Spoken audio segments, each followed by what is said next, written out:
everybody, and this is the Silver Screen Conference. I'm your host, Deji. With me, as always, is Jova Hexion. Hello, and may I say those are some spiffy new avatars on the screen. Yeah, sure. Pedro. Hey. Shiroi. Hi. And joining us is Tio. Say hi. Ciao. Yes, so today we're doing the third Shouldn't movie. be buongiorno, too. Buonasera. Go on, Dejo. I'm sorry, I don't I speak guess we should Italian. maybe save that for the Pokemon movie that actually takes place in Italy. Pokemon Heroes.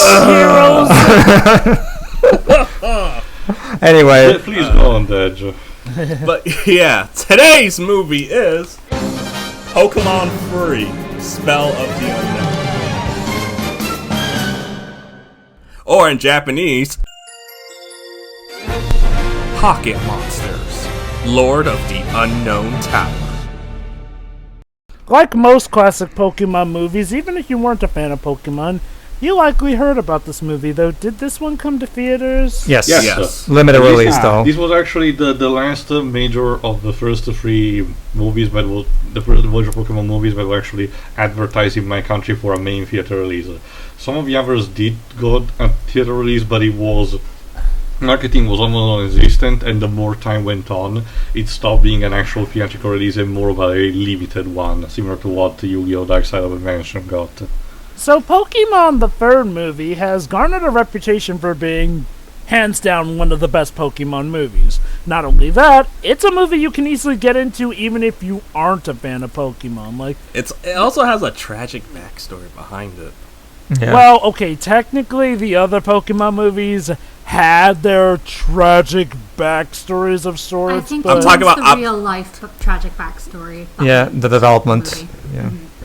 Oh, that. Anyway, Okay, from your then. Like, remember, this movie was originally supposed to explain, hey, what happened to all the Pokemon?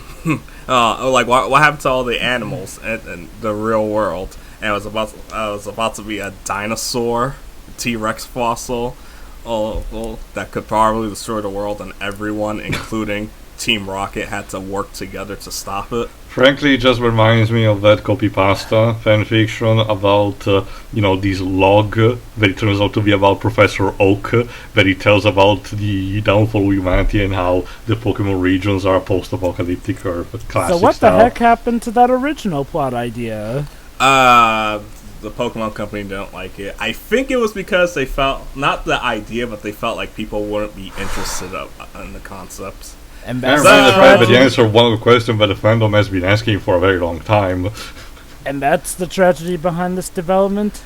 Pedro, what's the name of the guy that writes these movies? Oh, God. I'm drawing a blank right now. Keep going. I'll Should have done look it our up. research for this in beforehand. Yeah, because you've been doing a great job. Well, I wasn't expecting to be asked right there on the fly. Also, I think the person that you're talking about is either Takeshi Shudo or Hideki That's it. Sono. Takeshi Yes, Shuda. Takeshi Okay. Shuda. There Yeah. we go. He decided to make this movie for his daughter. And it's like, once she grows up, she'll appreciate it. Unfortunately, he passed away before she was able to reach that age. Sadly. Shit. Yeah. Yep. Well, dang. There's a video about it online. Also, fuck normal boots for that terrible tone deafness. But anyway, we're in Johto territory now. Bitch. Yeah, okay, so I'll admit, as somebody who wasn't following the anime around the time of this movie, I was a bit confused by things, but whatever. Other than that, it still is a pretty good movie. So, shall we get down to a plot synopsis? Yes, go ahead, Jova. So, our story begins not with Fashion Company, but with this little girl named Molly, and her father, Dan Green. Yes, I know he has a name, but come on, it's Dan Green in quite possibly one of his most Dan Green territories. It's almost like he was warming up to play Mewtwo. But yeah, basically, her father is... That's for the next movie. Don't spoil it. Oh, we're doing that one next instead of forever. Anyway, though, so her father is an archaeologist who seems to be separated from her mother more on that later. Basically, he reads her all these stories about this mystical Pokemon called Entei. And okay, let me just say this. I love how dramatic the movie acts about Entei, when in reality, Entei is just a big legendary fluffy dog. Well, according to its Pokédex entries, Jova, as soon as he barks, a volcano erupts in the world. So I guess that has to count for something. Hey, well, taking him for a walk must be interesting. Well, I'm getting a bit ahead of myself, but this Entei is special. Mm-hmm. Yes. So basically, her father compares himself to Entei, someone who will always be there to look after Molly and protect her. That's totally not the same thing as going out for cigarettes, and I'll be back, I swear, of course. So then he ends up going missing, but, you know what? You're right, because this is the Pokemon universe, and we barely see dads in this universe. So yeah. Also, all went out for cigarettes simultaneously. Also, the chemistry between the researcher and his daughter is actually kind of nice. It can be a bit cheesy, but it doesn't overstay its welcome. So like I said, on to how he goes missing. Basically, he... Once again, just like in Pokemon the first movie, with Bat, the team of scientists, he goes exploring into these ancient ruins, and I'm sure that won't mess with anything. Oh my god, what are these scary CGI letters with eyes doing? Oh my god, they're taking him! Oh my god, he's gone! And yeah, disappeared dad.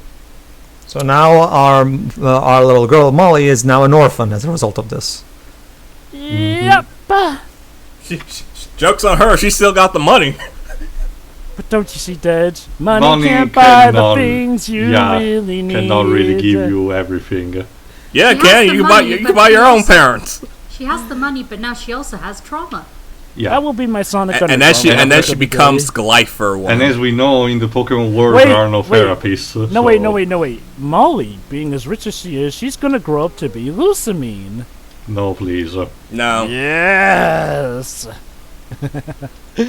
Also, side note, this was still in the period where Game Freak was trying to hype up the unknown as this puzzle that the fans could manage to figure out the puzzle thing together, but they really did not turn out, at least not in this movie. They did end up adding to something, but on the long run they did not add anything to anything. There's actually a story about that. In Pokemon Crystal, there was actually supposed, aside from the Suicune thing, Unknown were also supposed to be a focus, as the intro move, little cutscene thing of Crystal kind of hints at, The problem is, a lot of the dialogue and subplot involving the ruins of Alph was actually scrapped eventually to meet the deadline, basically. And Unknown never really caught on as a legendary. Heck, even in that event, I don't think he was supposed to be a legendary. They kind of were slated to be a legendary, if I recall correctly. At least back in the day, mind you. For the purpose of this movie, they actually are, yeah. Basically, for those who don't know, Unknown is, well, technically a variety of different Pokemon, essentially. You'll know this by the card game and the original game here. Each one comes in a certain glyph here and there. For the movie's sake, they are incredibly overpowered compared to their game counterparts. They're also very literally mysterious. Their objective seems to be unknown, for lack of a better term. Boo. That's it. Unlike what a lot of hack writers would do, it works in a way that surprisingly works for the film. The Unknown are creepy and unknown in their purpose, but you can sort of shape together maybe why they do it, because it seems like the Unknown have the mental capacity of children. In the sense they're all about making whoever they host happy. And they will do anything to make that person happy. And what a little girl who just remained orphan's biggest desire might be. Her father. So, Sibling. in comes Entei. Right. Yeah, Entei is now her new dad. It's apparently implied that some of this may be...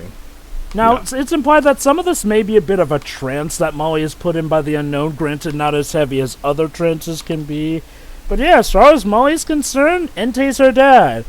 And that's not good, because this strengthens the Unknown to the point where they start to crystallize the entire mansion, just like Pokemon Crystal. Okay, yeah, so this is something I told Pedro and Shira when we watched this.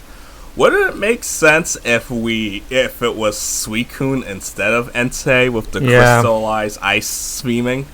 Well, yeah, Pokemon. For some reason, they wanted to save Suicune for Pokemon Forever. Having him doing literally nothing. Yeah, He rushed into the rescue. We'll get to that movie. Don't worry about it. I mean, We're at not the end of, talking about that movie. Not yet. I mean, it's still better than fucking Reiko because he never showed up. We'll get to him too. Don't worry. There was a clear It's a clear. We're talking about the furry voiced by Dan Green, nothing else. It's one of the fire one. It's one. Knuckles, cool. It's one of the classic inconsistencies. Like, even though Game Freak was connecting the Unknown to Suicune, the anime team has always did their own thing, regardless of how the games did. It's like that said, though, I do agree, though, like, why Entei? Oh, don't get me wrong, Entei is great in this movie, but yeah, I'm not really seeing the The only reason I can think of Java was the result of focus groups who preferred that over the other two, I mean, they have good taste, dogs. but my theory is, remember the GS ball? Yeah. Yes. No one does that. Vaguely. So that was supposed to be used as for Celebi in the anime. It is. But then they decided, let's just make it for the fourth movie. So I have a then feeling they that forgot about the GS ball, and it's still currently in the hands of France. Well, allow me. My theory is they also had plans for Suicune in the anime too, and they just abandoned it. Yeah, but probably. What was that, Pedro? Allow me. The GS ball, like that you said, it was done for because in Gen 2, and by that I mean the original Gen 2 games. Yes, there was supposed to be again an event that allowed you to activate the GS ball event. That would allow you to get Celebi in Gen 2. Fortunately, thanks to ROM hacks, fans have managed to find an in-game way of activating it without you having to resort to, try. Since those events are not a thing anymore, you can use ROM hacks for it. But yeah, Tej is right. This is exactly that's actually one of the things that's in common with both anime and game. Carry on. But so anyway, so the mansion and the surrounding area are encased in crystal. And thus our movie officially begins, and we finally come to Ash and Company, who, surprise, surprise, are encountered by a trainer who challenges Ash to a Pokemon. Who looks like a prototype version of May. Yeah. Although, surprisingly, she doesn't look like puberty hit her as hard as May did. Side note, thanks to this movie, for a very long time, Ipon did become one of my favorite Pokemons of all time. In case you don't know, Ipon is the monkey with an actual prehensive, hand tail, which is the signature Pokemon of this trainer. Again, I was always fascinated with the idea of someone taking the concept of prehensible tail and giving an actual end onto it. You can see some traits in one of my OCs. And the Apom was at one of Ash's Pokemon in Battle Frontier, at the beginning of Diamond and Pearl. You know what? To give Pokemon credit, they definitely have not run out of their creative juices with coming up for different designs here and there. So no, Ken Sugimori is amazing. That's just boils down to Ken Sugimori being amazing, basically. But yeah, the Ash and the others encounter this trainer, and we have what else? The starting fight with a song in the background. I have to say, this movie has the most action out of all of the original three. They're actually battles instead of random fight, I guess, thing. I think that. What do you mean, like? They're like, this one is a 6-on-6. Later we'll get 2 3-on-3 battles, and then they actually do remember Type Advantage when Quagsire doesn't get phased that much by Pikachu. It's because the quote-unquote action of this movie focuses more on proper Pokemon battles, whereas the previous 2 movies was mostly like big, epic set pieces that are not necessarily cool. Yeah. Yeah, that's ironically the thing. Arguably, this movie has the lowest world-threatening stakes, but ironically, I would say is the best of the original three. It's like less is more or something. Okay, look, don't get me wrong. I get heavy stakes, and you know what? A movie can be good with heavy stakes. But I do feel like the first 2 sort of got lost in it, especially with 2. I kind of like 2 a bit better than the first one, but even I won't deny that the whole world-threatening stakes in that one got a bit out of hand. Also, But it's yeah. nice for this one to have stakes that are a little more personal. Yes. Oh, personal they do indeed get. See, Ash and company come across the crystal stuff and they notice the mansion here and there. But Oh wait, no. Pedro, isn't there something you want to say about Greenfield? Yeah. Basically, before we get to that, Jova, after the battle, the trainer, this female trainer and the guys just have a nice little lunch, and that's when we get the one noteworthy difference between one line between the Japanese version and the English version. Aside from that, there's not really any trivia that I want to bring up because nothing is interesting about it. Basically, according to Misty in the Japanese version, Greenfield is the best vacation spot ever for girls. Just for girls. Whatever that means. Apparently, Greenfield is amazing if you're a girl, but if it's us, it's a shithole. I mean, she didn't say that, though. No, but that's the thing, sure. I like how the line specifically says, "Oh, it's the best vacation spot for girls, just for girls." Maybe girls tend to talk about it more and go there more. I don't know. It's That's how I. It's Pedro. It's not that deep. Unless Like, we're that's how I read the implying, line. It's kind of like an offhanded comment, really. unless we're implying that that's where girls experiment. Sure, why We're not? not doing that, Jova. Misty No, is that's very, no. very underage. Joe. Okay, so As here's if the thing, anime Professor cares about Ivy's that. not in this, so we can't make the joke. I mean, like, Misty was still, like, my very childhood crush, but time has changed so much. And Jesse was better. Come on, Pedro. I know. Well, it's the one when you actually grow up. All right, carry on, Jova. You were saying. Go on, Jova. Anyway, but yeah, crystals appear and they notice what's going on here and there. But, you know, as far as the heroes are concerned, it's too dangerous to go in there. I mean, it seems like they would need something that would absolutely call for them to go in. So anyway, Delilah finds out about what's going on. See, it turns out Delilah was actually, well, she knew Molly's dad, of sorts. How convenient. So when she sees stuff going on at the professor's mansion, she goes with Professor Oak. Oh, by the way, Tracy's in the background. Hi, Tracy. Hi, Tracy. Yay, Bye, Tracy. Tracy. I don't Checks think in it's the mail. Also, I don't think it's Delilah. I think it's Delia that they said in the second movie. Yeah, Delia. Delia Ash's Ketchum. mom. Yeah, Ash's mom. yeah. Nothing is fu- Okay, so at any point has Brock ever tried flirting with her? No. Delia. You That's know the thing. what? I respect the show for not going remember that route. that. You remember that Brock himself is supposed to be around like what 10, 13 tops. He flirts with Officer Jenny and North Oi. Yeah, I Teo. Sorry. still, Maybe you know, he's not into MILFs. honestly, Yes, he is. honestly, I will never forgive Pokemon for not just letting him settle down with Lucy. It could have worked between those two, but Max just had to be a jerk and pull him away before he could Jova, have tied the knot. you're speaking about like it's a fucking soap opera. It could have finally put an end to the You're gag, not but Grunko whatever. Stan. Whatever. Tio, Regardless. his ship has sunk. Let the boy grieve. At Regardless. least Ash has Serena, so with it's consolation. Which is canon, yeah. I mean, it's Go a bit on, of a shame Jova. it couldn't have worked But- out between May Continue. and Iris, but whatever. Back to the plot here. Essentially, so Ash's mom shows up, then Molly sees Ash's mom on the broadcast, and she's like, Daddy, I want a new mommy. Okay, honey, I'll go kidnap one. And he does just that, hypnotizing Ash's mom to convince her that she is Yeah, it Molly's gets mother. fucking creepy the way Because the way the she's the sequence is nearest, handled. adult woman there, so it had to be her. And poor Ash just watches his mom get carried off by a Okay, to legendary be fair, it does Pokeball. put an attempt in trying to chase her, but it doesn't work. And Wow. Brock stops them from going inside because it's like, yeah, you don't know how dangerous that is. Yeah.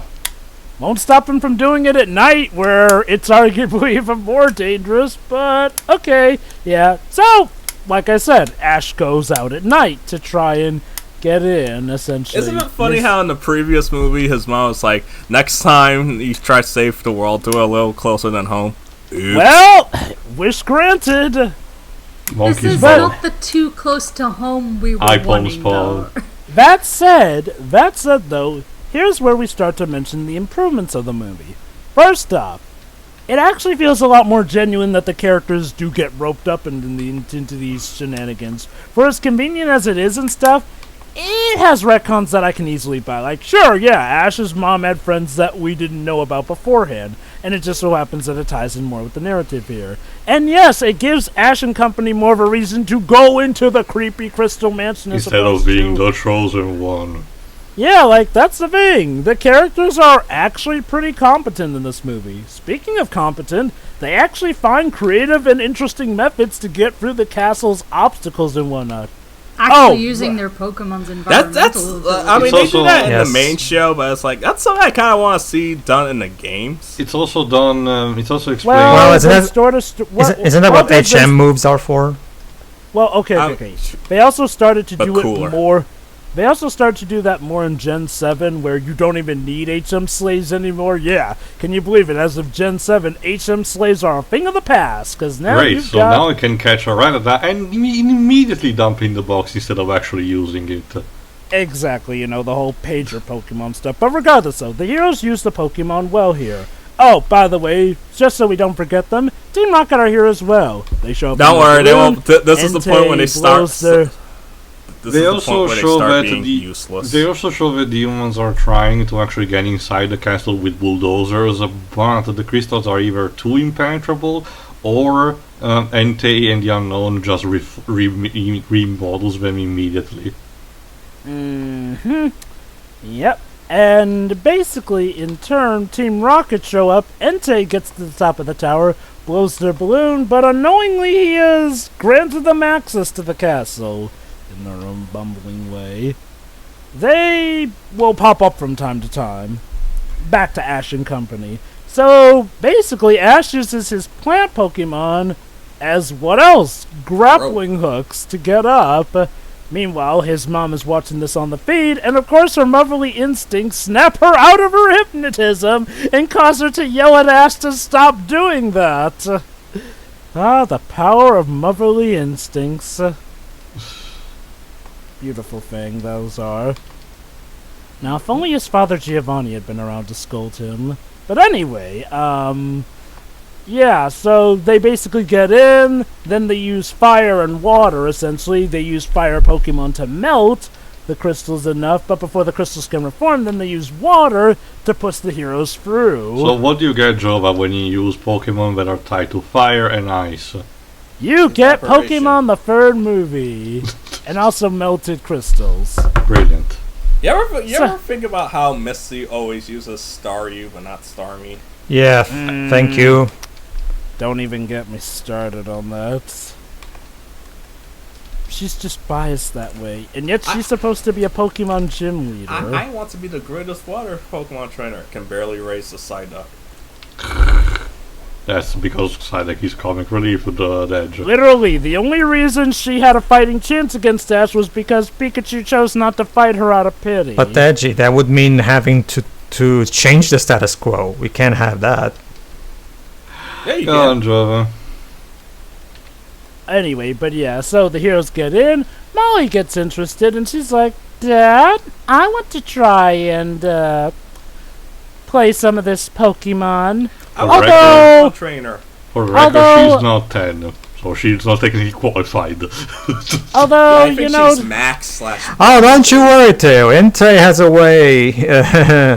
basically, Molly Yeah. has access to all the cheats, and I do mean all the cheats, not only to the game, but also she has life hacks, as in instant age She progression, turns courtesy into of an Entei. adult. Yeah, Or a Or at least a teenager. teenager. Yeah. I think we see her as both, right? how No, exactly? yeah. Why? So Yeah.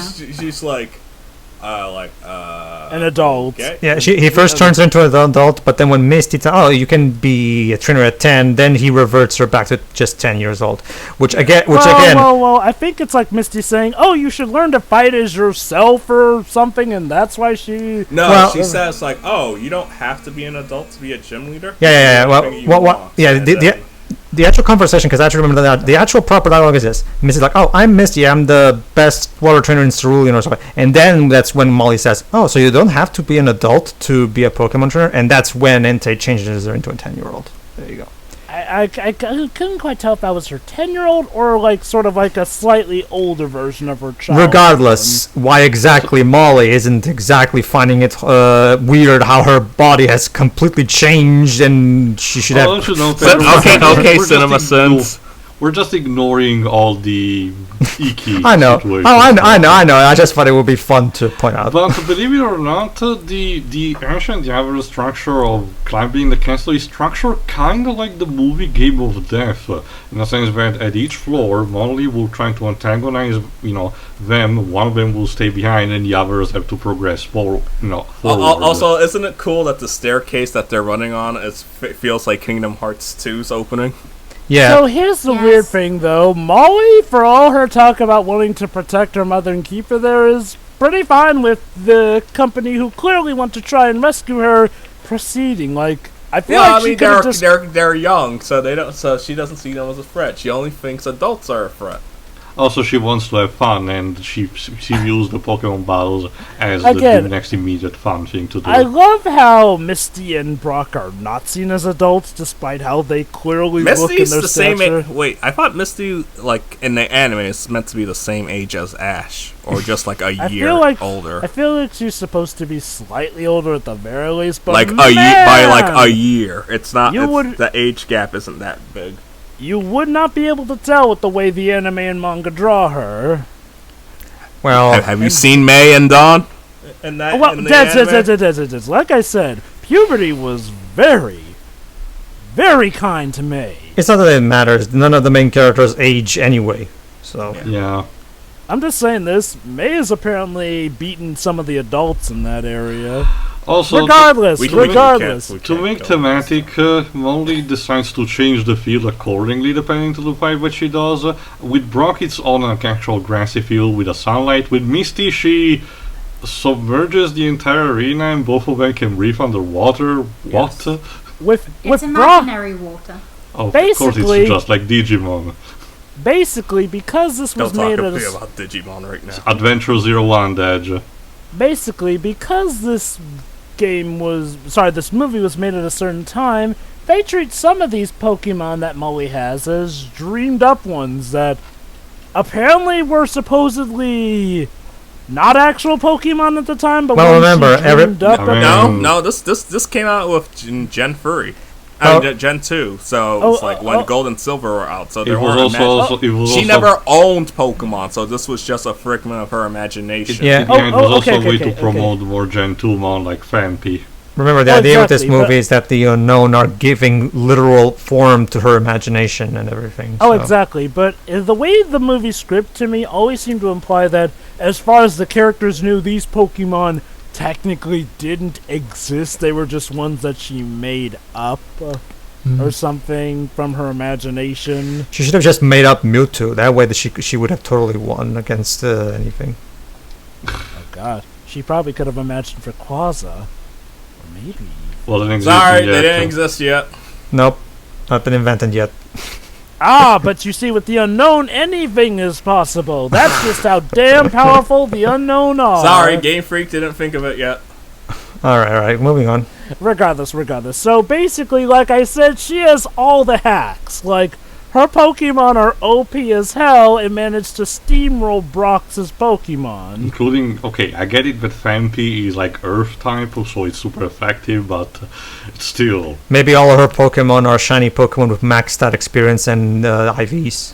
So, like I said, she has all the hacks, so maybe. And with Misty, Misty actually manages to do something of a fighting battle. We never actually do see her fully use Misty. We did. No. The way the scene with Misty ends is just Starmie fighting that Manta Ray one. No, because she also had Goldeen as well. I'm checking right now. Didn't Molly use the Kingdra? Forgot. Molly used Kingdra against Goldeen. One of the biggest bitches. Yeah, I'm watching right now. Yeah, it's Kingdra versus Goldeen, and I think that's literally it. I don't think there's anything past this. But that's whatever. The thing, we never actually do see Misty's fight end. Misty's a jobber. Let's be real here. Yeah, right. She probably. Out of all of Ash's companions, I feel like she's the Tien Shinhan.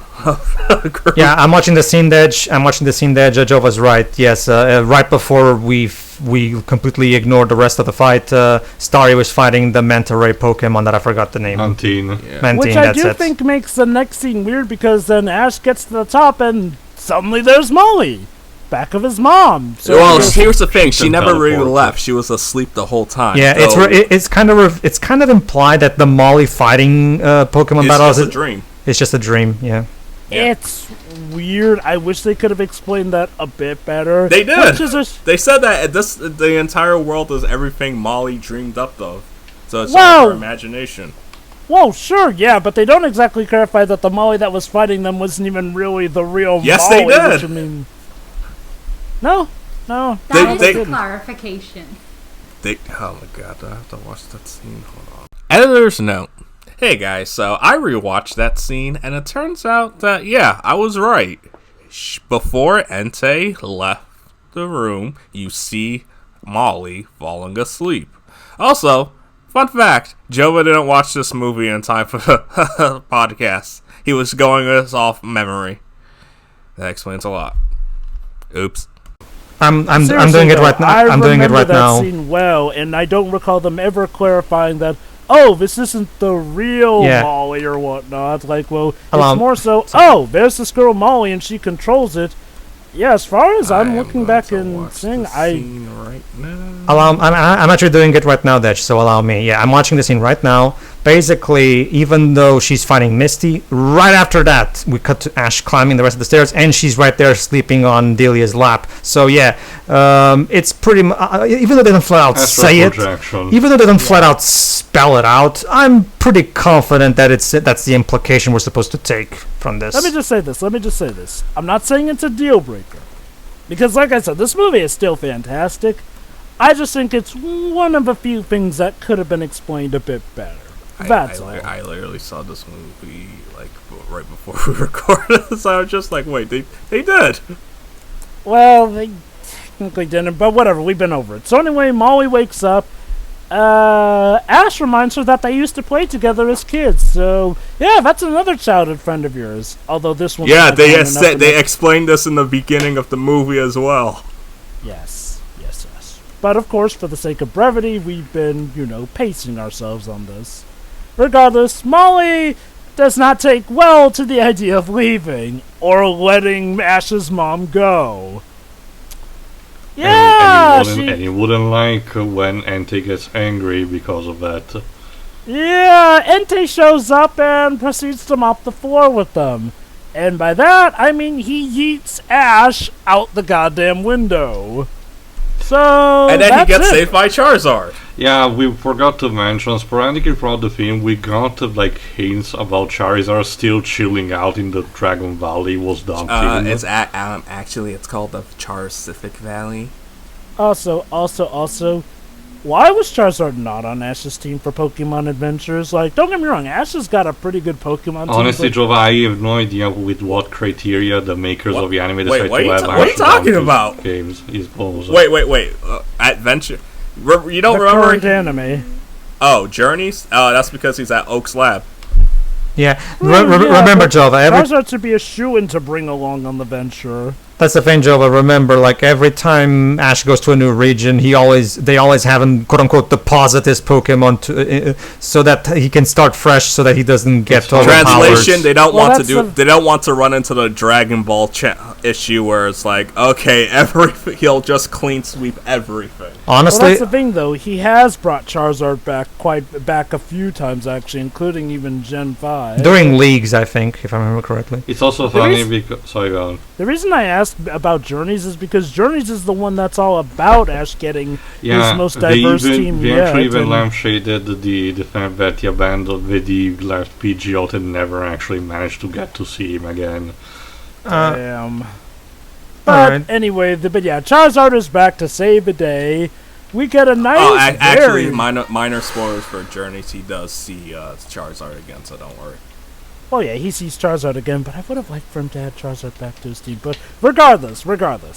So we get a very, very high-octane animation fight. Yeah, I might as well say this. The animation throughout this movie is definitely gorgeous and still holds up to this day. Yeah. I'm a big fan of OLM, the studio that animates Pokemon. And this was back when they were still using hand-painted cells, like they are actually painting them with their hands instead of using digital ink and paint. And yeah, it looks absolutely gorgeous. However, OLM is also pretty great at using the ink and paint, digital ink and paint as well. Anyway, so I'm fine with it either as well. Pikachu also tries to fight Entei, but it's one-sided. At least the Charizard puts up a bit of a more of a fight before he gets also knocked out. So this was before Pikachu became the answer to everything in Ash's deck. I thought Victini was supposed to power it up from the background. That would have been cool. I'm just joking, keep going. But yeah, basically things aren't looking good, but then Molly finally comes to her senses. Oh, by the way, Team Rocket helped save Ash at some point. Much like the previous movies, they did some stuff in the background that all on the long run has actually helped the team on their way. So yeah, they're technically useful in this. So Molly comes to her senses, tells Entei to stop, Entei complies, and they're off to go escape. Shame the Unknown aren't exactly on board with that plan, yeah, the though. Unknown also are not happy. Yeah. Again, I kind of like the fact that the Unknown are painted as these incomprehensible, forces, but it's not necessarily evil, They're but literally you're having afraid. a These There's are also power to make you afraid of them. Shortly before that, there's also unlike the whole thing that Jova was asking about, the whole Molly thing. This Entei is actually properly explained via dialogue, where Ash literally says, "You're just an illusion of Entei made up by a little girl." So yeah, this Entei is not the proper Entei; it's just an imaginary Entei. We pretty much established that earlier, that the Unknown are the one who bring about Entei, but it's alright, recap and all that. That said, for something that was conjured by them, Entei can sure fight the Unknown to the point where, yeah, something the Unknown created is what puts them back destroyed on by blast. your own wish. The irony of that. Don't you see? Yeah, Don't you see, Jova? Don't you see, Jova? For as good as this movie is, I can kind of see why the Unknown didn't quite catch on as the super smart, legendary Pokemon Game Freak we're hoping for. Are they legendaries? They were supposed to be, Dej, but plans didn't really go accordingly.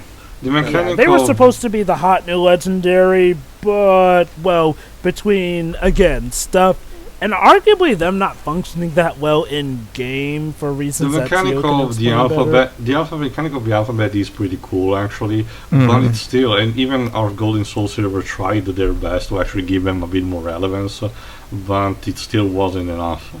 Also, Jova, don't you see? What happened was the Unknown did exactly what all of us back in the day did in Gen 2. They deposited the Entei into the box, then they saved, and then halfway through the saving process, they turned off the Game Boy, and that way you can have both Entei in your party and on the box. Yeah, there was basically everybody, for those who don't know, there's a way to clone your Pokemon.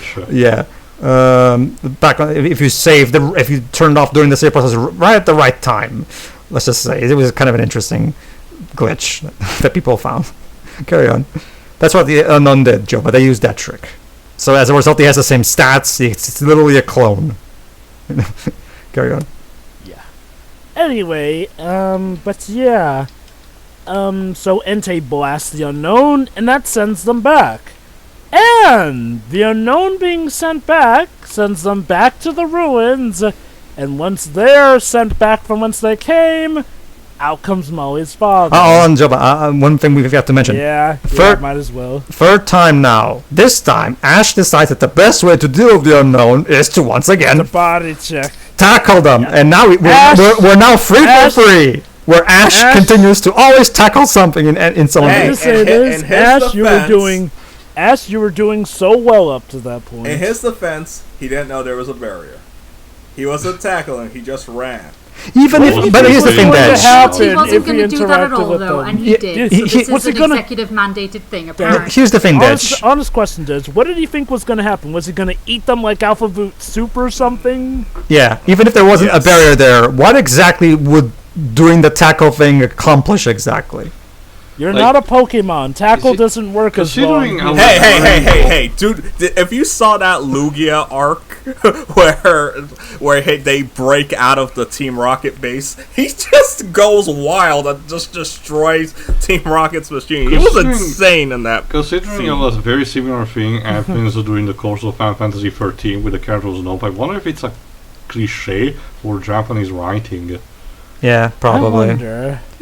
But yeah, anyway, the day is saved, but Entei has to go because he was an illusion of the unknown.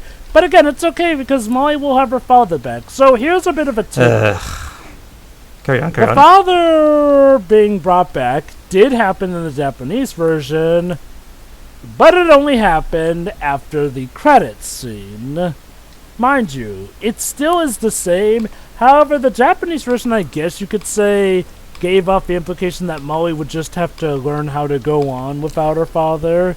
Okay. I don't know how I feel about that. Okay, call me sappy, but I kind of do prefer the English version where her father is confirmed to be back. And hey, she even gets her mom back too. Okay, let me explain this one, because I know Pedro doesn't agree with it.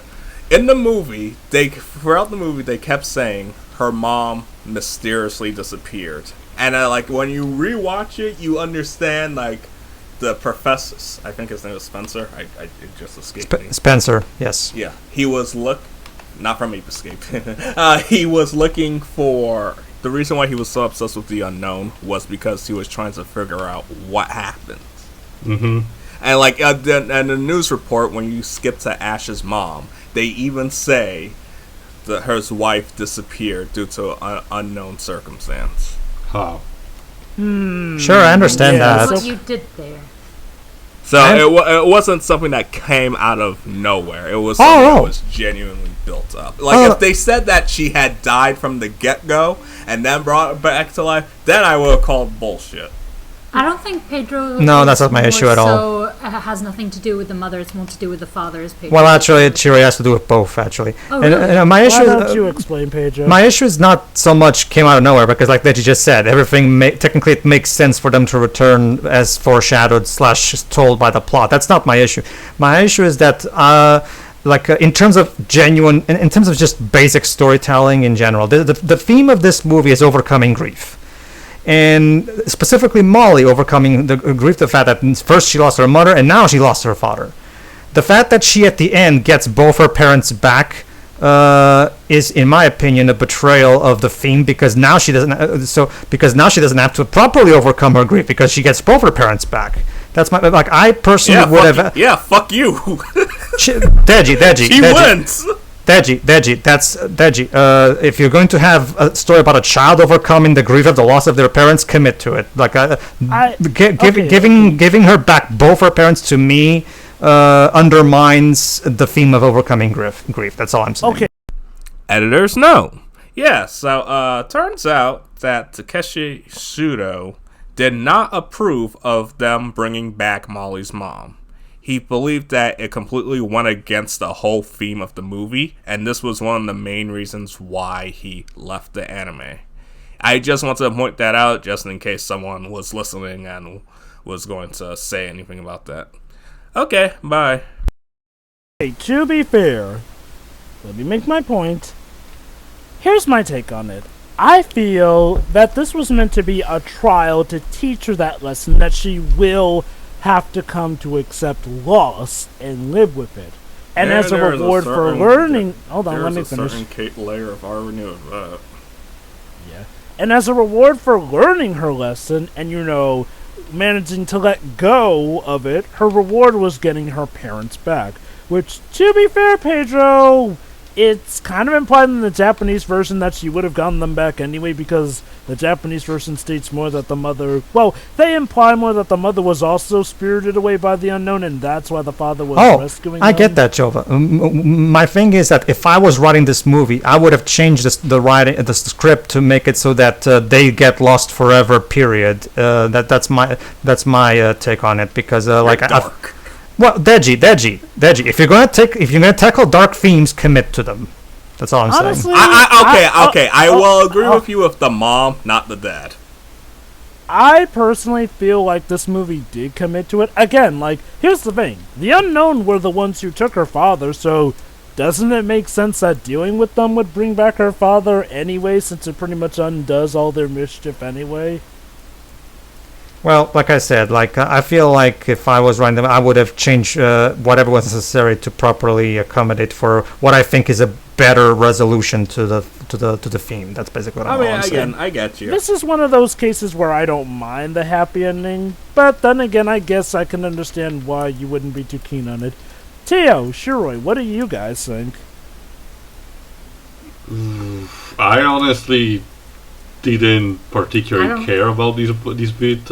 Keep in mind, I'm basically just glad that for once a product actually bothers to explain what happened to both the mother and the father instead of just not even mentioning them, because so many stories actually don't do actually do that and label like actually missing parents not important enough to not even be mentioned. So at least there is that. And it's not like this series is afraid of acknowledging death, considering they've done it a few times before. Okay, that being said, I can see where Pedro is coming from, but at the same time I wonder if the intent was the fact that this child otherwise would have been too traumatized if she actually still went full through. So I guess Deji's compromise might have worked better if one parent came back but the other didn't. You know, in that way, the lesson is still taught in a way without being overly traumatic. I don't know, Teo. I don't know, Teo. Let's hear her speak because she wants to say something. I also would prefer the compromise, because maybe the mother's been missing long enough that she could very well be dead, but the father just went missing. I think there's a reasonable possibility that they could bring him back once they dealt with the Unknown. She would still have to deal with grief because her mother is still missing. We see her grieving over her mother in the movie. So I think maybe having both parents die is a bit, over the top, really. Again, I think you could reasonably suggest that the father can come back. But again, she still has to deal with the grief, which is something, yes, the movie does put forward.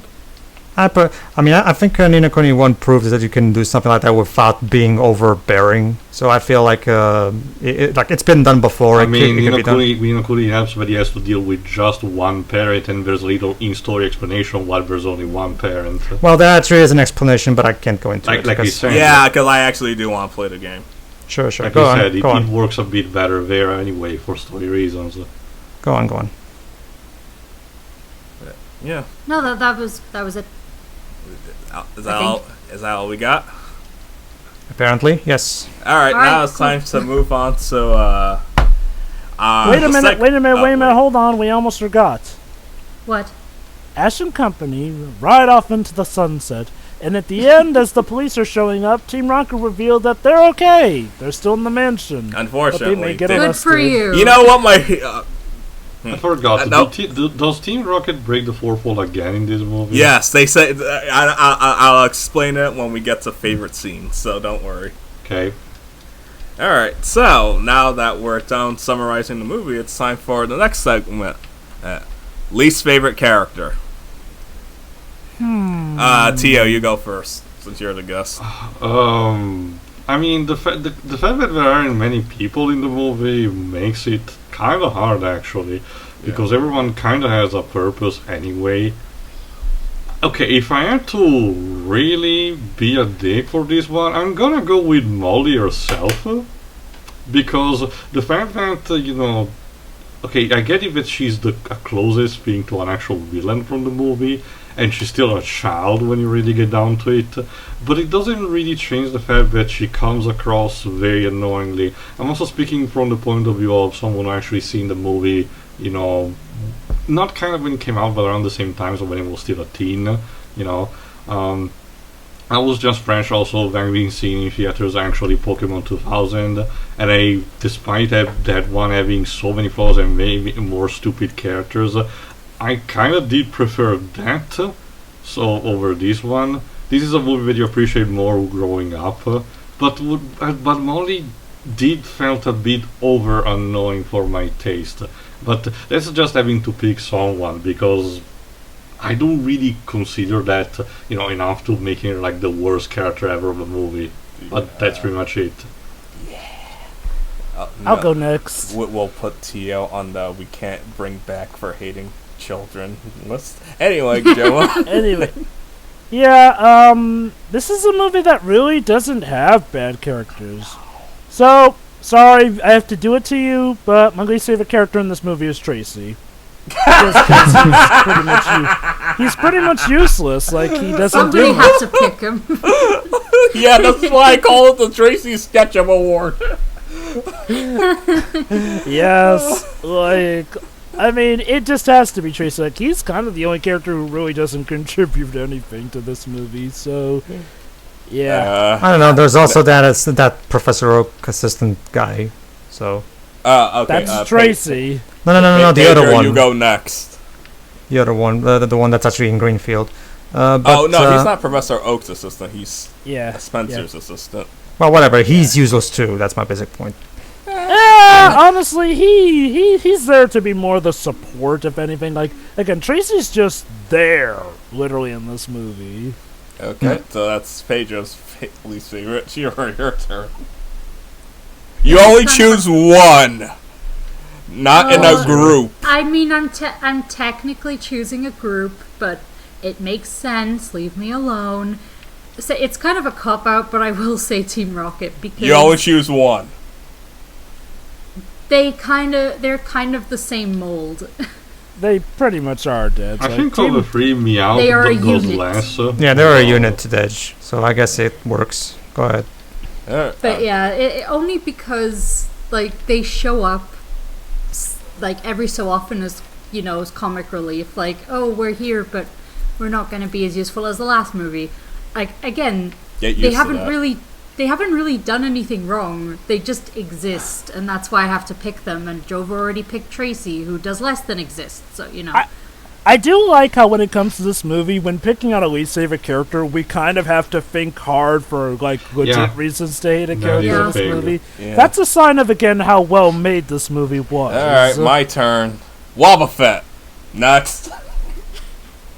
I forgot that Jesse I had think already that's Wobbuffet I at this thought mine was a point. cop-out. I think that's all of us now for least favorite Yep, character. alright, now, favorite character. Shira, you go first. Actually, did Pedro mention his least favorite character? Yes, I did. Yeah. Yes, I did. Sorry, my bad. Can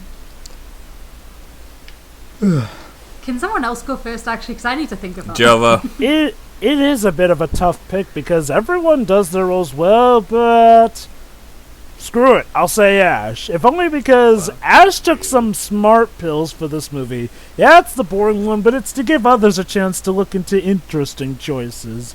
That said, Ash really works in this movie. He uses his Pokemon and smart tactics here and there. He has a legit good reason to go in. Like, tell me you wouldn't want to rescue your own parent, assuming they're a good parent, mind you, from a fate like that, or just the fact that you love them. It's nice to see the interactions Ash actually gets with everyone, too, in this movie. Yeah. Instead of going, damn, this kid is dumb, I'm like, damn, this kid is determined, and I'm rooting for him.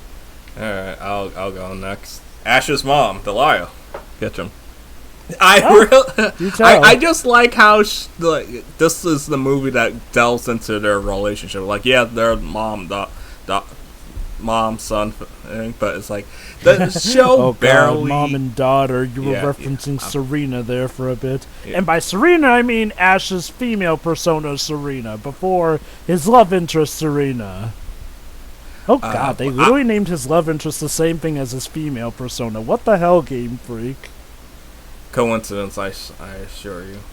That's what the freak in their name is for. But I was like, I love the relationship, and it's like, yeah, she actually sympathizes with Molly, and she has personal stakes in this matter, not because she got kidnapped, but because she was close with Spencer and that family. So I was like, yeah. Alright, Tio, you go. I'm gonna go with the unknown, actually.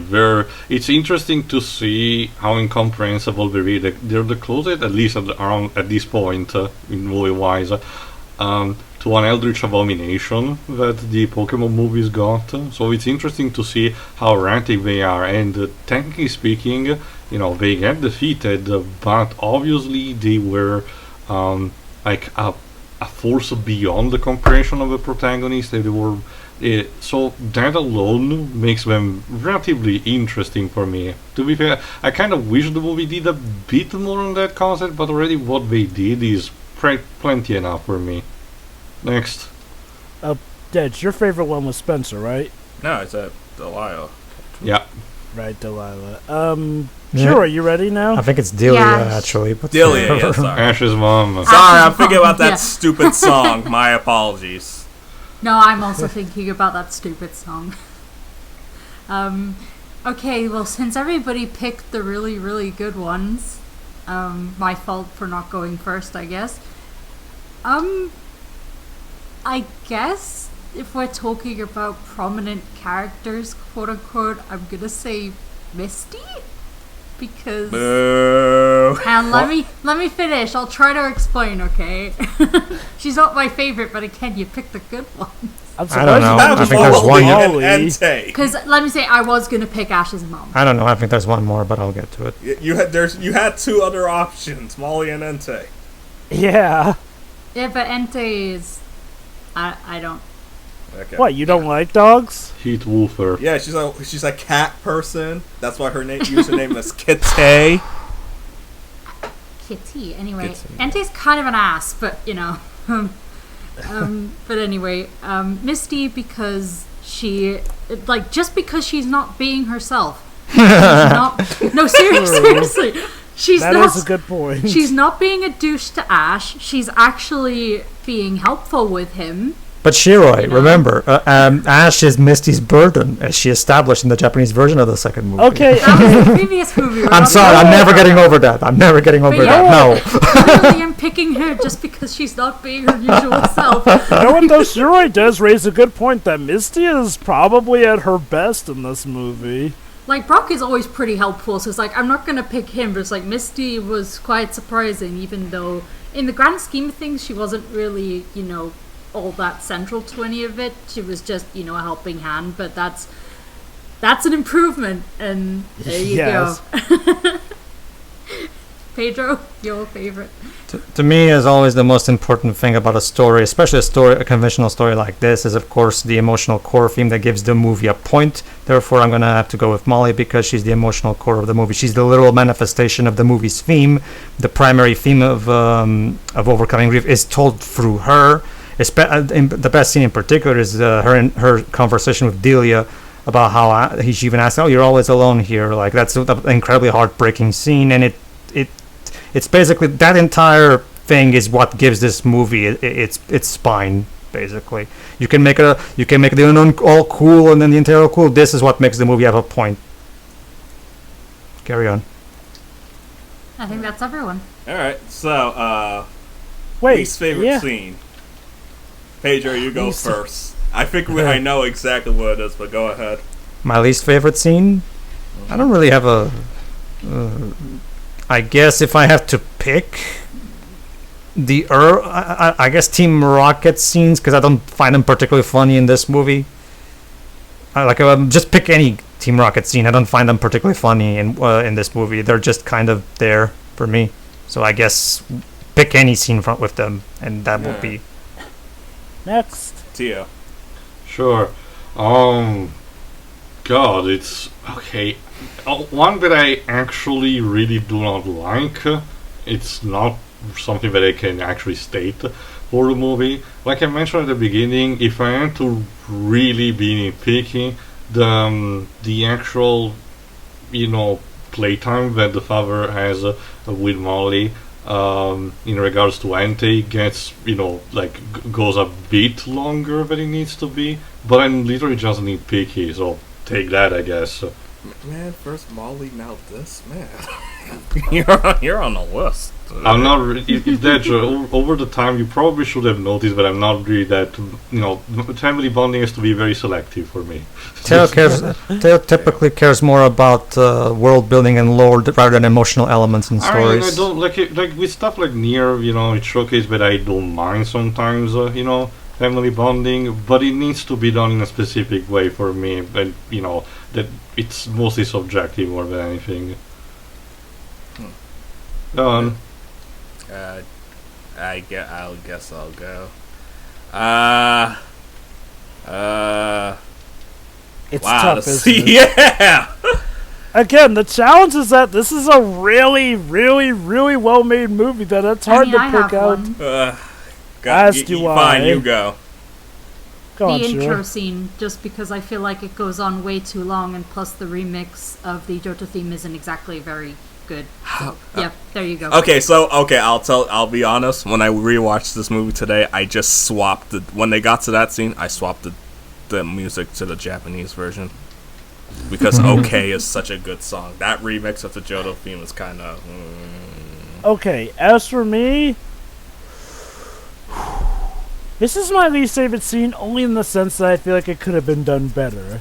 For as cool as the fight with Charizard, Pikachu, and Entei was, I wasn't a fan of how one-sided it was in Entei's favor, and I get it, the Unknown are this powerful.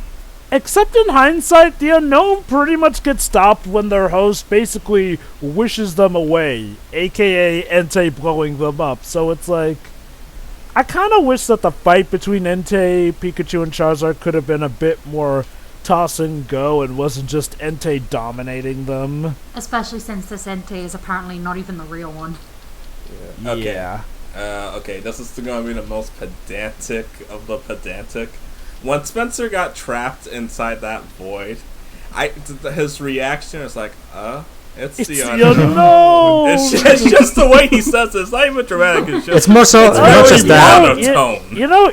Come to think of it, what the hell was happening to that guy in there when all of this was going on? I guess he just waited. Eternal detonation. Alien rape. There you go. Yes. Okay. You know what? As a kid, I always used to think that the Unknown just turned him into the Entei. Like, they used beings that they had captured as material. Sort of like how in Umineko people use furniture and all that stuff. It makes sense in context. Mm-hmm. Regardless, though, I guess as a kid, I always thought that the Unknown turned him into Entei, which, also went into how they have the same voice and stuff. Mm-hmm. I don't know. What do you guys think? Well, this movie does leave quite a few things up to interpretation, so yeah, it just really depends on what you think, really. That said, unlike a lot of other movies, with stuff that they don't explain, I can chalk that up to, okay, they needed to get it down to a runtime or, keep it to a certain budget, because like I said, the animation is top-notch here. I wouldn't be surprised if that's where the bulk of the budget went to. Yeah. Not that the voice casts are any slouches either here. And the music that the music that both versions have in it is definitely bombastic, but also memorable, even as a catchy main theme too. That being said, I think Pokemon 2 had a better score and better main theme song personally. You can't. I mean, it's hard to beat Donna Summer. Let's just put it that way. So. Okay. Yeah, I mean, what are you talking about? Yeah, you can. Weird Al Yankovic. Well, yeah, but that's from the second movie too. So. Yeah, I know. You can't beat Weird Al. That's true, said, though, if we're about to wrap up... The Donna Summer song was so much better. I'm sorry. But I love Donna Summer. Yeah, that's what I was about to say. But I love Donna Summer. Yeah. That said, if we're about to wrap this up soon, we'll be setting a record with how quickly we've been able to burn through one of these. I know, right? We still have to pick our favorite scene, though, right? Yep. Okay, and with that, who wants to go first? Actually, do you mind? Because I actually can be quick about it. Sure. Go on, Tia. I'm very specific with this one, mind you, because for the context with Synopsis should not actually make it a favorite scene for me. but the way it's structured, Charizard's rescue in the moment of crisis for Ash and Pikachu is very, ironically now, super effective for me. I was gonna pick that one, but yeah. And keep that's in mind, a good I'm one. someone who, the more time passes, the more hated what we did with Ash's Charizard, because the whole thing about it all being too cocky, having to be dumped in that fucking valley for training and then almost never being used again. You know, Hey! It was used in the Battle Frontier and beat an article. not to mention the entire point of Ash getting Charmander was the fact that he wasn't obeying his original trainer, but with Ash he found an actual more kindred spirit. And we've had that touching episode inside the frozen cave where they almost the anime's died. Basically, too, it was the anime's way of working in the game mechanics of, a Pokemon who wasn't originally yours starts to disobey you. If you don't have hey, a Jova, badge you're or missing one important element. The Pokemon stops obeying you when you don't have enough badges. But here's the thing: Yeah. Ash had 8 badges at this point. But, No, I'm pretty sure he didn't have 8 badges when Charizard, became Charizard. I mean, again, true, but no. like during the league, he had 8 badges. That's how he entered. Then again, I'm specifically referring to that alone, because the ensuing fight is still one-sided. Charizard still gets his ass whooped. But the moment alone of the rescuing of Charizard, is well enough for me. Next. For me, I guess my favorite scene will be the bits where Delilah is comforting Molly, but realizes, oh crap, Molly's on her own. It's a touching scene between a mother and a daughter who has lost her mother and father, but the mother realizing that she's going to have to break it to Molly here. Like, it can't just be all sunshine and rainbows here. It's a really touching scene, honestly, and I do like seeing Ash's mother have to conflict with how she's going to let the kid down when she breaks out of her trance and whatnot. Next. Well, for me, Leroy?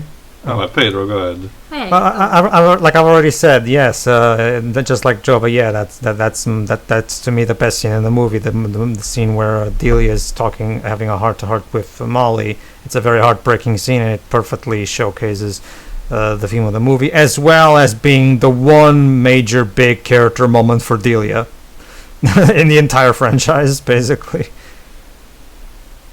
But that's it, really. Next. Shiroi? alright. Well, I guess not so much the fight with, the physical fight with Entei, more like the verbal one where they're just trying to essentially get Molly to realize is that she can't, keep hurting herself and other people with her grief. Because that's the thing, it's like, yeah, she has a mommy now, but she's taken away someone else's mother. And that she needs to deal with this properly. And, it's more so getting through to Entei rather than her. Because, yeah, it's through her will that he's doing this. But he's pretty much an enabler in this scenario. Yeah. And it's honestly one of the reasons why I don't like him. And yeah, that was just really nice, along with the actual fight itself being really good. But yeah, it was more so the emotional aspect of it than the physical one. Mm-hmm. There you go. Just as you did. My favorite scene was when Team Rocket were swimming and Meowth said, "Do you think we'll get a bigger part in the next movie?" I guess About that. Okay, That's you know like what? saying the Jimmy? best part in Rayman 3 was when, the See you in fairy- Rayman 4? Or guys, how about in Banjo-Tooie? Where Just you wait Gruntilda till assures Banjo them free. she'll get them Yeah. back in Banjo No, to be free. fair, that line was specifically made as a joke. Well, as we learned, they It's a both joke? That hurts. Okay, but on a serious note, Regardless, so technically Team Rocket did get a bigger role in Mewtwo Strikes Back. but on a serious You note, mean Mewtwo Returns, I think? Mewtwo Returns, yeah. Mewtwo Strikes Back is the name of the first movie. Oops. one of my Yes, Deji? like there's too many. Like I could say Ash and Charizard versus Entei, because like man, that's the poster for that movie. They knew that scene was hype. Yeah. Or Ash and Co using their Pokemon to their advantage to That's traverse. Like that's really good. And I was like, so good. That's just this movie. It has so much stuff that we've been asking for in Pokemon. Like, Man, it's amazing how. I'm glad that we did this because we are on a very positive. We're so positive with this third movie. Well, yeah, we're gonna need that for when we do the fourth one. Savor this, audience. Savor how optimistic we are. Yeah. Okay, you know what? To be fair, there are other good Pokemon movies out there, but I won't deny Well, yeah. it's a roller coaster among them all. I'm not quite sure I'd call this the peak. There's still the Luigi. There's still the Lucario. Yeah, Lucario the Lucario one is movie, the Lucario one is my also favorite, actually. and also the Power of Us, from what I recall, A is a couple of good one people as that I well. know actually said also a good thing about the Hoopa movie, but I haven't seen it myself. So yeah, there are some other good ones out there. That said, It's time for our final thoughts and score. So, Tio, since you're the guest and your score is basically non-canon, give us your final thoughts and score. Okay, for the final thoughts is easy. Okay, we'd better, as an adult, I tend to prefer this one. Back when I was, a teenager, I probably would have preferred still Pokemon 2000. But this one is also the one that is aged better of the two in general. So at the end of the day, I still really appreciate it. The thing is that the audience doesn't know that much is the fact that the more time passes, the more I really glad I didn't actually grow up with the Pokemon anime, because it becomes something that I cannot stand more and more as time passes. And thankfully this movie is like a mini shining beacon of light in a sea of darkness, so it's much more tolerable at that point. I'm not good at giving score, but if I have to give one, I'm gonna guess an 8.5 out of 10, or take it for what it's worth. You almost had it until you said, as time goes on, I hate this anime, so I'm really glad that you weren't part of the main crew. I mean, okay. Sorry, that's a fact for me. next. Let people have their opinions, Deji. Yeah, people are I mean, allowed to you be can wrong. still tell me that it's shitty, don't worry. Exactly. Yeah. See, that's also an opinion. Yeah, but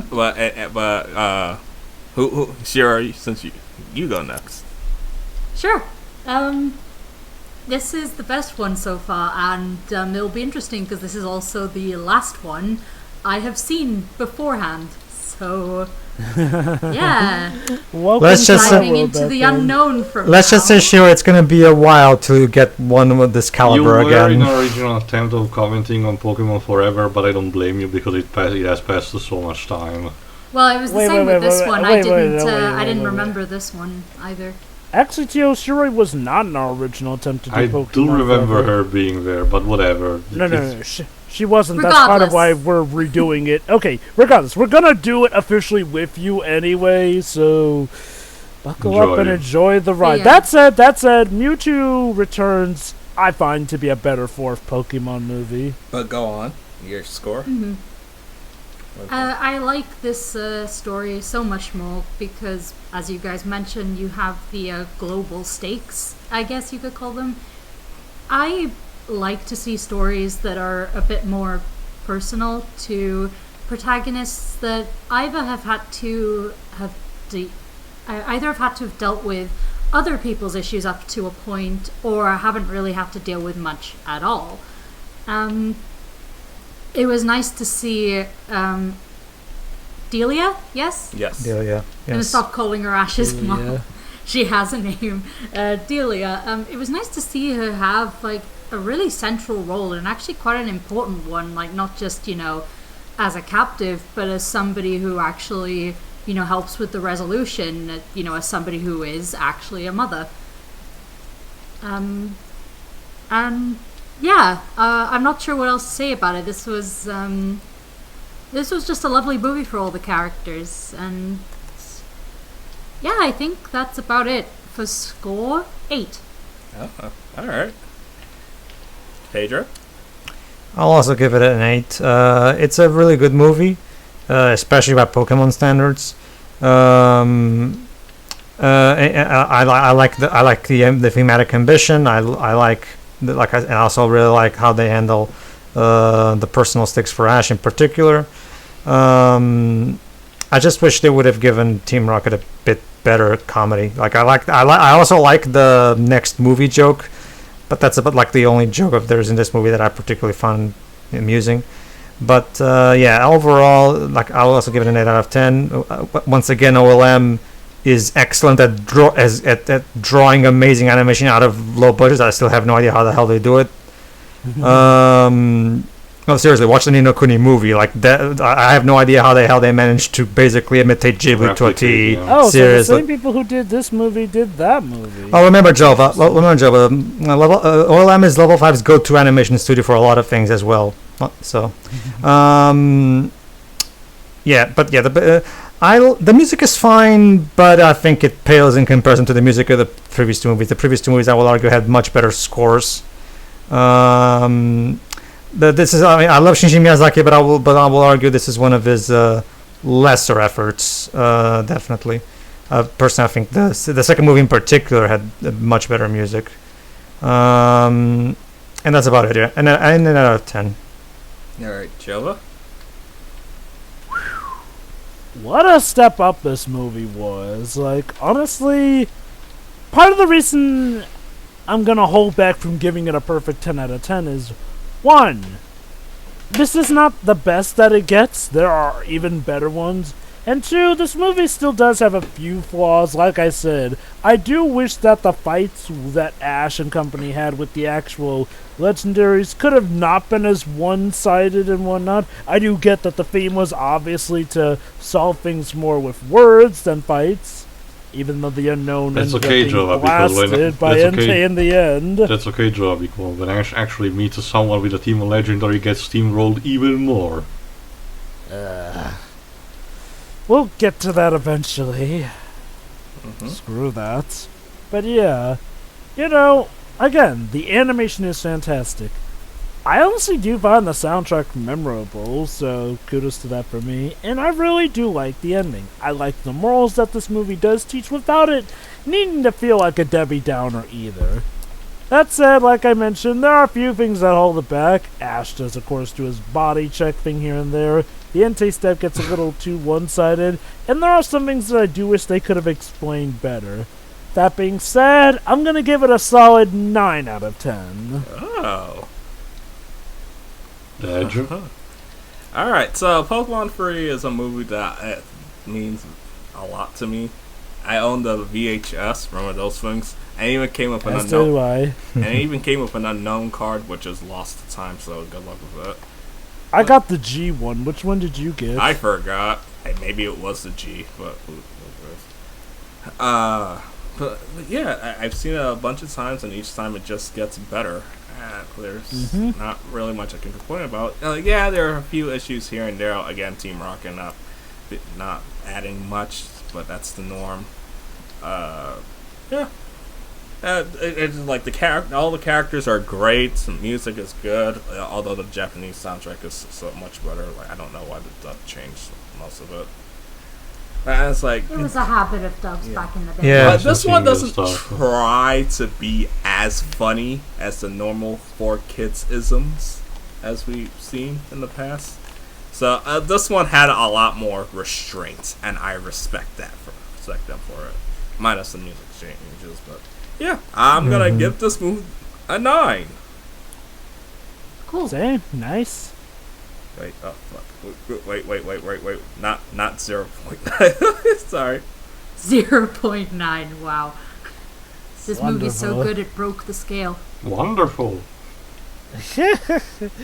By the way, buy the new Pokemon Snap game. That game's great.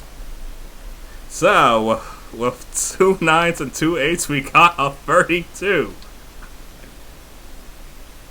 So yeah, that's a jump up Wait, from 1 and 2. hold on. I don't know. My calculator messed up. That just doesn't know how to count. No, it's not that. It's because my calculator somehow Alright, so- messed up. 34. My apologies. I was like, You actually reprogrammed it so you could play Doom 2, but in the process you forgot to actually, still make it a calculator. That's exactly what happened. All right, so But yeah, so that puts this movie in first place. In second place is Mewtwo Strikes Back, and in last place is The Power of One. Shiro, what was wrong with you? Okay, about that. I'm not going to amend my score right now because this movie was too good for me to reevaluate the score. I gave it a... What did I give it? A 4. Yeah, I'm going to wait until we watch some of the more mediocre to kind of bad movies before I reevaluate, because I don't think it's fair to look at this one and then suddenly reevaluate that one, because they're so different in quality. I actually forgot what I gave to... You gave it a 5. Movie. Yeah, that's about it. Yeah, mediocre. I think I think it it 6. went 4, Yes. 5, 6, and 7. Yes. It's That's the thing. Oh, It's one of those things. Well, actually, no. You guys finish. I'll explain later. that said, Shiroi, when we get to movies like Pokemon Forever, Pokemon Heroes, the Kyorgi movie, whatever that one was Wasn't called. it the Pokemon Ranger movie? Yeah, that was Kyogre. Well, Manaphy specifically. Well, I guess Kyogre I- just Don't has a worry, I'm cameo. expecting to amend my score at some point. Well, I guess I can explain not quickly now. Well, the thing is, see, my thing with the first two movies is that while the second movie is technically more logically consistent, the first movie has far more interesting ideas, and Mewtwo's character arc is fairly effective, while not perfect. Whereas Most people ended up forgetting it. well, yeah, that's one of the big issues of the movie. But before that ending, the movie does have strong ideas that are not as explored as well as them, but it does have strong ideas, even though whereas the second movie is literally just a generic chosen one storyline that I just find dull, to be honest, because there's little to no interesting arcs or themes going on. Don't Really. worry, Pedro. I'll watch Fairly Odd Parents through the Wishology trilogy soon. But about a chosen one story. But yeah, I guess that's it. Tio, thank you for being here. I really appreciate it. It's always a pleasure to talk to you. Nice. Well, if I'll be available when you guys will do another one, might as well just jumping in at a point, especially because after the after the fifth movie, most of them are, an unknown territory for me, so... But anyway, Shira, I wrote this, cap us off with this, and your narrator. Oh, I thought we should have Tio do it because he was the guest. Give me a Alright, second. fine. Do it in an epic... I'll do the next one. Do it in an epic narrator voice. Johto started out with a bang. Let's see how well they keep up the momentum. Our heroes will now return to CFM favorite in a cheaply made special.